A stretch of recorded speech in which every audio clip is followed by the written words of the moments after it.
Hi, my name is Hannah Goodfellow and I'm from Highland High School, and today is the 27th of April 2017, and I will be presenting on racism presented in Invisible Man. And my audience is Daria Malevich and Adam Godin. Aren't they beautiful?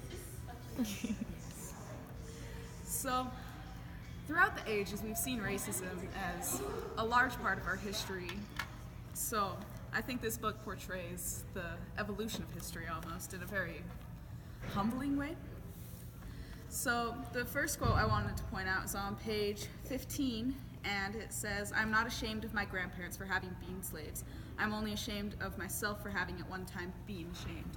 And this quote is just explaining how he, although they once were slaves and people have put a bad rep on that, it's not something to be scared of. It helped build our history, so it's not something that you should hide or be afraid of.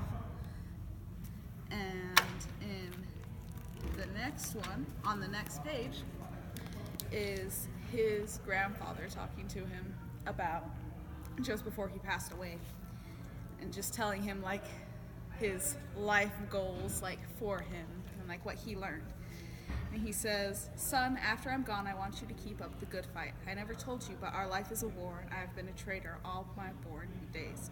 A spy in the enemy's country ever since I gave up my gun, back in the Reconstruction. Live with your head in the lion's mouth. I want you to overcome them with yeses, undermine them with grins, agree them to death and destruction.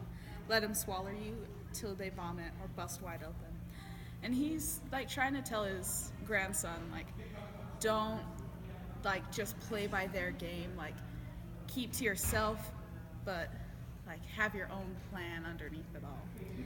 And it really helps show that even though they were so oppressed back then, that they can still overcome what they had and still fight their own fight. On page 31, it says, "You weren't being smart, were you, boy?" he said, not unkindly. "No, sir." You sure that about quality was a mistake?" "Oh, yes, sir," I said. "I was swallowing blood." And in this quote, he was in the Battle Royale, and he was giving a speech after he had his big fight and had lost. And he accidentally slipped up, and instead of saying responsibility, he said equality, which was a big no-no, because it's not equal then, so why would they ever want it to be equal? And they all instantly fell silent in the crowd, and everyone was like, "What is wrong with this guy?" So this big thing, no one talked about racism and the inequalities that it brought to the black people and the advantages it brought to the white races. Then the next page over, they were given fake money to just show that black people were stupid and didn't have the capability to see that they would do all this stupid stuff just to get money. And here it says, "I was overjoyed. I did not even mind when I discovered that the gold pieces I had scrambled for were brass pocket tokens advertising a certain make of automobile."